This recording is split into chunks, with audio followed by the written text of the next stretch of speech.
मगरबी पाबंदियों के बावजूद भी इंडिया ने रिकॉर्ड तोड़ खाम तेल खरीदा है रूस से। इंडिया ने रूस से जितना भी खाम तेल खरीदा है, जितनी भी ट्रेडिंग की है, वो डॉलर की बजाय इंडियन रुपी में की है, जिसकी वजह गुलाम अमेरिका का, जिसने रशिया अमेरिका की बात मानते हुए अपने आप को दबा लिया।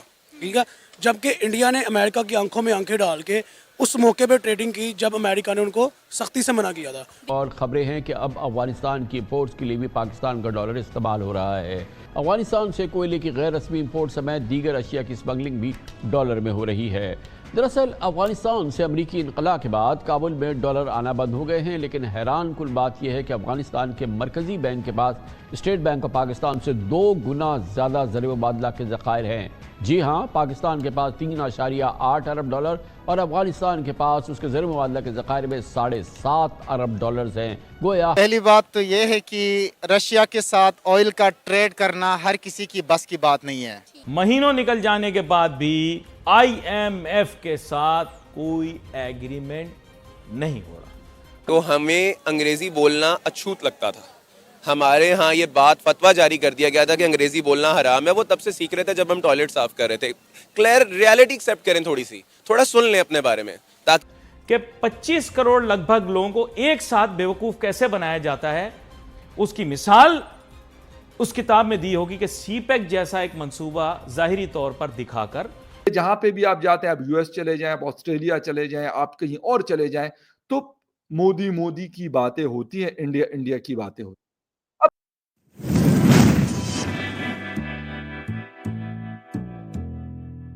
जय हिंद दोस्तों, जैसा आपको पता होगा हमारा पड़ोसी मुल्क पाकिस्तान हमेशा भारत की तरक्की देख के परेशान रहता है। इसी बीच एक तगड़ा झटका उसको और लग गया, क्योंकि अमेरिका के तमाम पाबंदियों के बावजूद भारत और रूस ने ट्रेड चालू रखा। यही नहीं, भारत और रशिया ने अपनी ट्रेड को रुपये और रूबल में किया, जिसे देख के पाकिस्तानी मीडिया काफी हैरान परेशान है। इसी बीच जब अफगानिस्तान का विदेशी मुद्रा भंडार पाकिस्तानी मीडिया ने देखा था, तो पाकिस्तानी मीडिया की आंखें फटी रह गई, क्योंकि पाकिस्तानी मीडिया ने बताया कि पाकिस्तान के पास जो विदेशी मुद्रा भंडार है वो 3.2 अरब डॉलर का है, लेकिन अफगानिस्तान के पास इसका 2 गुना 7.2 अरब डॉलर है। तो चलिए दोस्तों, इस पर पाकिस्तानी मीडिया का रिएक्शन देखते हैं। उस पर मगरबी पाबंदियों के बावजूद भी इंडिया ने रिकॉर्ड तोड़ खाम तेल खरीदा है रूस से। इंडिया ने रूस से जितना भी खाम तेल खरीदा है, जितनी भी ट्रेडिंग की है, वो डॉलर की बजाय इंडियन रुपी में की है, जिसकी वजह से डॉलर का बरसों पुराना जो गलबा छाया हुआ था उसे नुकसान पहुंचना शुरू हो गया है और इंडियन रुपी की वैल्यू जो है बढ़ना शुरू हो गई है। पहली बात तो ये है कि रशिया के साथ ऑयल का ट्रेड करना हर किसी की बस की बात नहीं है। एक बात बताता चलूं कि पाकिस्तान के अंदर जब इमरान खान के दौर में एक विजिट हुआ, तो उनकी बुनियादी रिक्वायरमेंट या शर्त ये थी कि गंदम और ऑयल को 30% ऑफ पे हम पाकिस्तान लेके आएंगे। कागजी कार्रवाई जरूर हो गई, विजिट जरूर हो गया, लेकिन अमल दरामद नहीं हो सका। इंडियन विजन को मैं दाद देता हूं, मैं सलाम पेश करता हूं, जिन्होंने फरवरी 2023 के अंदर सबसे ज्यादा ऑयल मॉस्को से दिल्ली में रिकॉर्ड किया। और दिल्ली तीसरा सबसे बड़ा शहर है पूरे दुनिया में जो मॉस्को से ऑयल इंपोर्ट करता है, क्रूड ऑयल।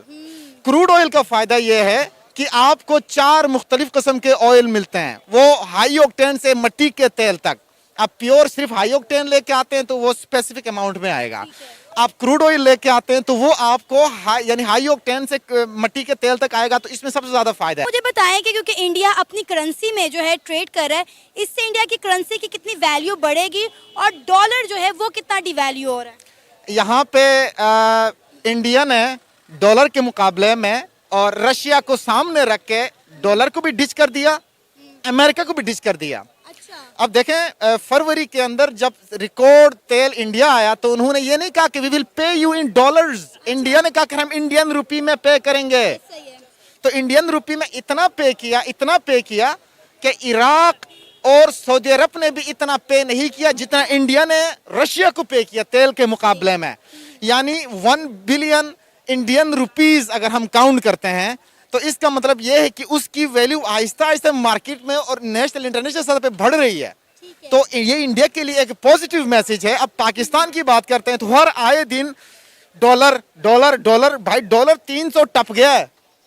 3 इंडियन रुपी और डॉलर के मुकाबला करें तो वो हेड टू हेड है। अगर पाकिस्तानी जिस तरह से ये दूसरे कंट्रीज के साथ बायलैटरल और ट्रायलैटरल रिलेशनशिप्स बिल्ड करने की कोशिश कर रहे हैं, वहां पे इंडियन रुपीस को डॉलर पर फोकियत दी जाए, तो डॉलर पर आने वाले वक्तों में हमने भी डॉलर छोड़ के इंडियन रुपी को हमने एक्सेप्ट करना है। मुझे तो ये नजर आ रहा है, जो मेरा पर्सनल पॉइंट ऑफ व्यू है वो ये है कि आने वाले वक्तों में इंडियन रुपीस, क्योंकि हमारे रशिया के साथ ऑलरेडी ताल्लुकात बेहतर हो रहे हैं, इंडिया ऑलरेडी बेहतर कर चुका है, तो ईरान के साथ हमारे मामला समहाउ बेहतर है, इंडिया के हमसे ज़्यादा बेहतर है, अफगानिस्तान के साथ इंडिया के हालात काफ़ी बेहतर हैं, हम बेहतर करने की कोशिश कर रहे हैं।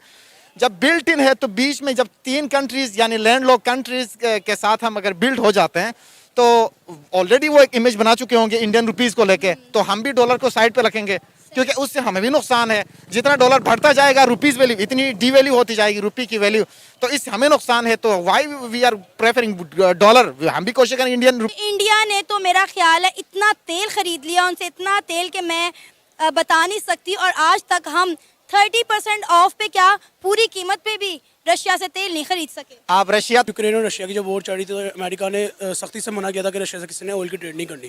ठीक है, पाकिस्तान है गुलाम अमेरिका का। मैं सॉरी टू से मुझे लेकिन ये लफ्ज़ बोलने पड़े, क्योंकि जो फैक्ट है वो बोलना पड़ता है, जो हकीकत होती है उसके ऊपर बात करनी पड़ती है, और हमेशा सच कड़वा ही होता है। ठीक है, पाकिस्तान है गुलाम अमेरिका का, जिसने रशिया अमेरिका की बात मानते हुए अपने आप को दबा लिया। ठीक है, जबकि इंडिया ने अमेरिका की आंखों में आंखें डाल के उस मौके पे ट्रेडिंग की जब अमेरिका ने उनको सख्ती से मना किया था। वो ये पड़ेगा कि जो डॉलर दिन ब दिन ऊपर जा रहा था वो नीचे गिरेगा। वो किस वजह से कि इंडिया की जो करेंसी है वो ब्रांड बनने जा रही है। क्लियर है, अगर इंडिया ने अपने रुपये में की है तो ये बात तो पता चलती है कि गोल्ड इनफ है, बैक एंड मजबूत है। अब डॉलर का गलबा जहाँ तक बात आती है, एक कौम जब अपना इनिशिएटिव लेती है कि वो अपनी करेंसी को बूस्ट अप करती है, इंडियन रुपये ऊपर गया ना, अब उन्होंने अपने पैसों में एक चीज़ खरीदी, वो बूस्ट अप कर रहे हैं, डॉलर को कुछ नहीं हो रहा। हाँ, उन्होंने ये ज़रूर मैसेज दे दिया कि बॉस हम इतनी पावर रखते हैं कि हम अपने पैसे में खरीद सकते हैं और बैकएंड पे हमारे पास पड़ा हुआ है। ये कह आने वाले कुछ सालों में इंडिया तीसरी बड़ी इकॉनमी भी बनने जा रहा है, लेकिन अफसोस की बात है कि हम बहुत नीचे जा रहे हैं, लेकिन इंडिया हर सेक्टर में ग्रो कर रहा है। इंडिया आज से ग्रो नहीं कर रहा। जब अंग्रेज पाकिस्तान कह रहा हूँ सॉरी, सब कॉन्टिनेंट में थे, तो हमें अंग्रेज़ी बोलना अछूत लगता था। हमारे यहाँ ये बात फतवा जारी कर दिया गया था कि अंग्रेज़ी बोलना हराम है। वो तब से सीख रहे थे जब हम टॉयलेट साफ कर रहे थे। क्लियर रियलिटी एक्सेप्ट करें, थोड़ा सुन लें अपने बारे में, ताकि आपको पता चले आप स्टैंड कहाँ कर रहे हैं। आईटी इंडस्ट्री एक वो इंडस्ट्री थी जहाँ इंडिया ने 20 साल पहले काम करना शुरू किया था।